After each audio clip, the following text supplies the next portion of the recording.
Hello there, this is Welsh ASMR 82. Hey, how you doing?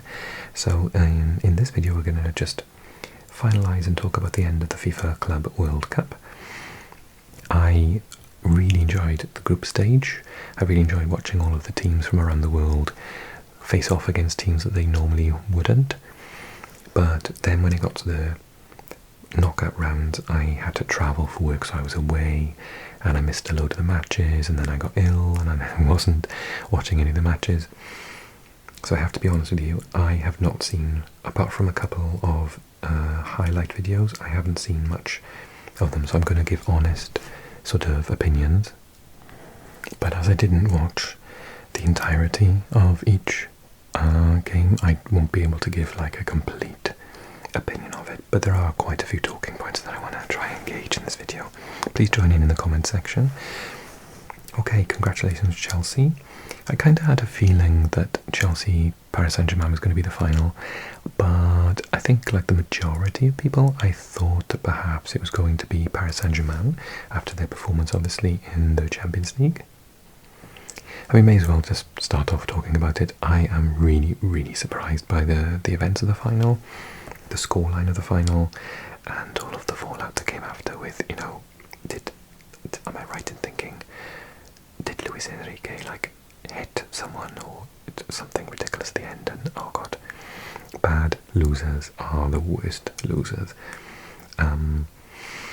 Yeah, congrats to Palmer, obviously, and João Pedro, who came in really recently into the squad and seems to be already clicking into place, which obviously makes him look like a fantastic acquisition.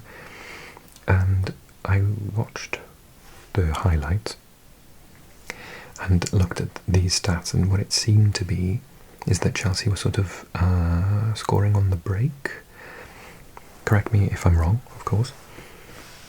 And I think they've sort of found a way of beating Paris Saint-Germain that other clubs this year haven't, which is really interesting and could be used. I'm surprised, well, I suppose it's because counter-attacking with extremely high-quality players is the key. So I was thinking, well, surely the vast majority of Ligue 1 in France sits back and defends against Paris Saint-Germain and lets them have the ball. But the fact that, you know, 2 expected goals,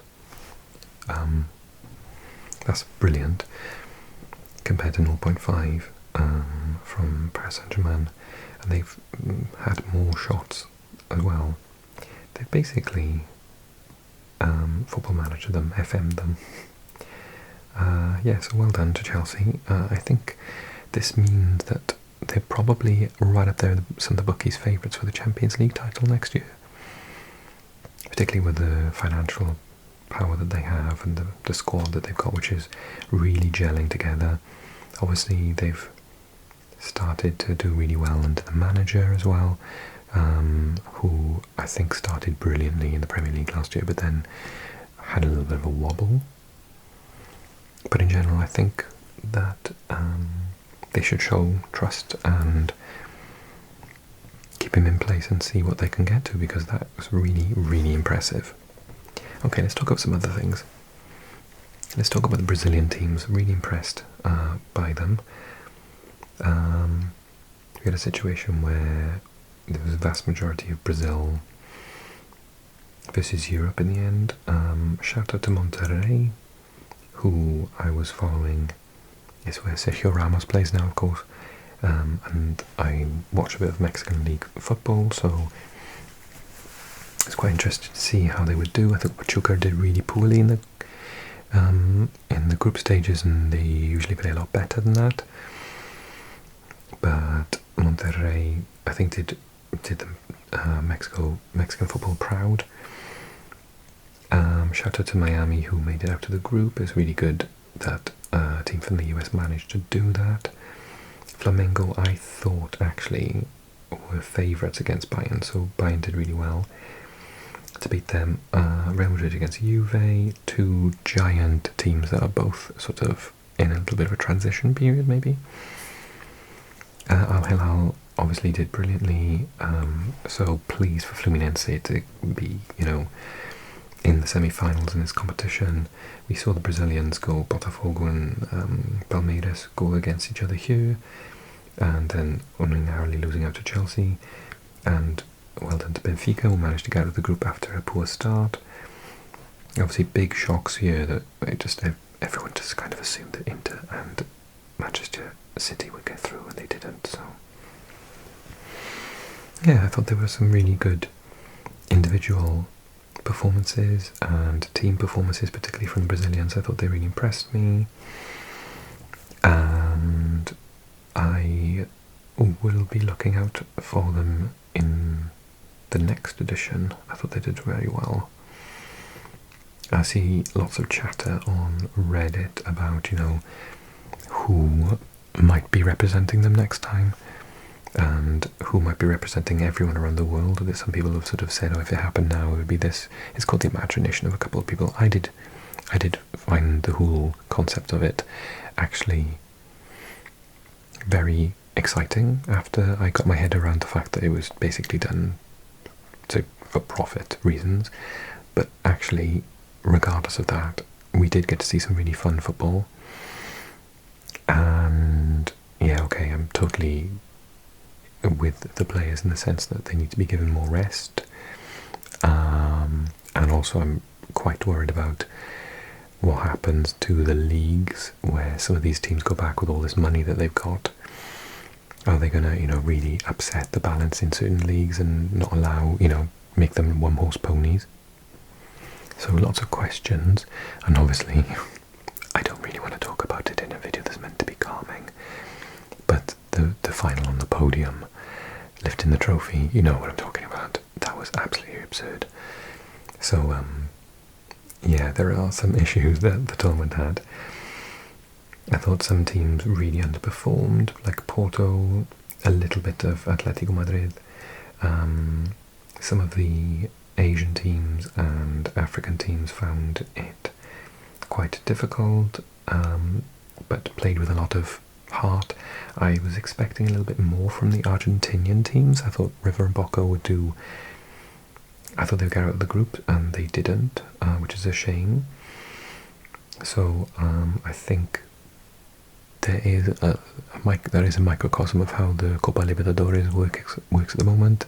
It's been a while since an Argentinian team, or let alone any other team from South America, has lifted the trophy. It's very much a swap shop between the Brazilian teams, which thankfully is not like one team lifting it year after year, kind of like Real Madrid winning it in Europe. It is spread amongst different teams in Brazil, but it is a Brazilian sort of streak at the moment.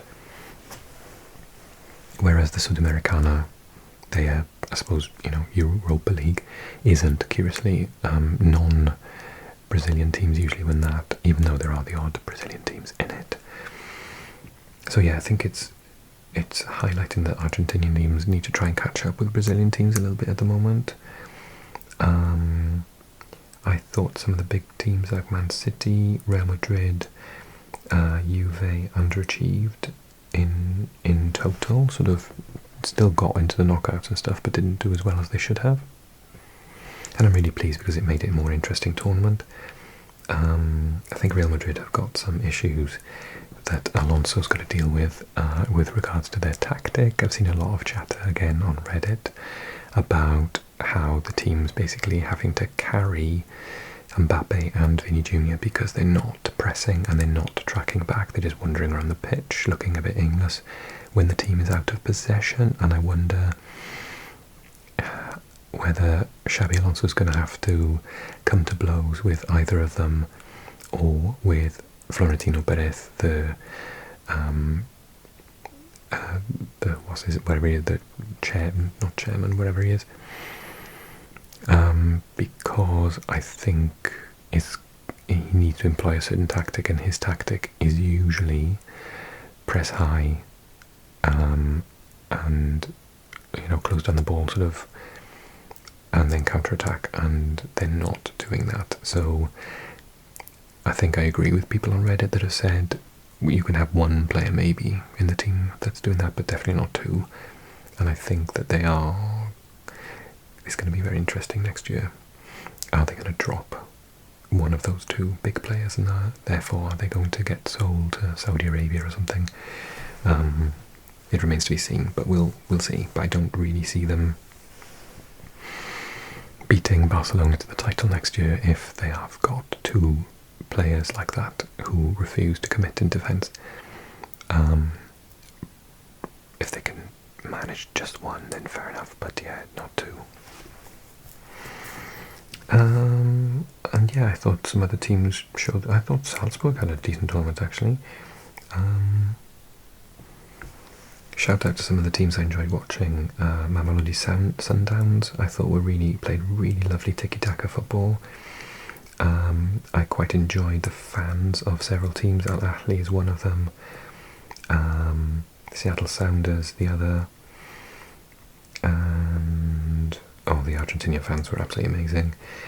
And yeah, I just thought that despite all of the issues with the heat and the breaks for Thunder and Lightning and oh god, what else? All the other things. The fact that there were so many empty seats. You know, if they play it in a place, can you imagine if they played this in like France, Germany, England? They would have so many people going. It'd be really amazing for me personally to see some teams like from Mexico, Brazil that I've supported, usually due to playing Football Manager obviously, but also like PES and other things. You know, there's a rumour that, for example, Atletico Mineiro might be in the next one, and I've loved playing as them on computer games. I watched them the other day, playing in Brazil, and yeah, like if they were playing nearby, then I would definitely try and go. So yeah, it would be really cool to see these games. I think that they'd have much better attendances if they were in the UK, and obviously the weather would be better as well if they were in Europe. Although I think FIFA are probably going to do it somewhere like in Saudi Arabia next, or in that region, you know, Qatar, UAE. Yeah. So yeah, there's lots of dodgy things going on with this tournament, but if you ignore them all and just enjoy the experience, then actually I did enjoy it. I thought it was very good. Let me know what your thoughts are. Congratulations if you are a Chelsea fan. Does it mean that much to you? Are you just happy for the extra money? Is it boasting rights now for Paris Saint-Germain? Did you enjoy the tournament? Did you not even watch it? Let me know, because I know that before I asked I asked in a poll whether people from Europe were actually engaged in this tournament, and the vast majority of us were not. But I have to say, I gave it a go and I enjoyed the football. I thought the quality of football was going to be worse. Anyway, let me know your final thoughts on the tournament. Did you enjoy it? Did you not watch it? And I'm looking forward to the next one. And I will respond to as many comments as I can. Thank you so much for watching. If you enjoyed the video, then click like, leave those comments for me, subscribe if you're new to the channel, and join me on Patreon if you want to. And lastly, click on this video next if you haven't seen it yet and you're not asleep. Thanks so much for watching everyone, take care, and bye bye bye bye.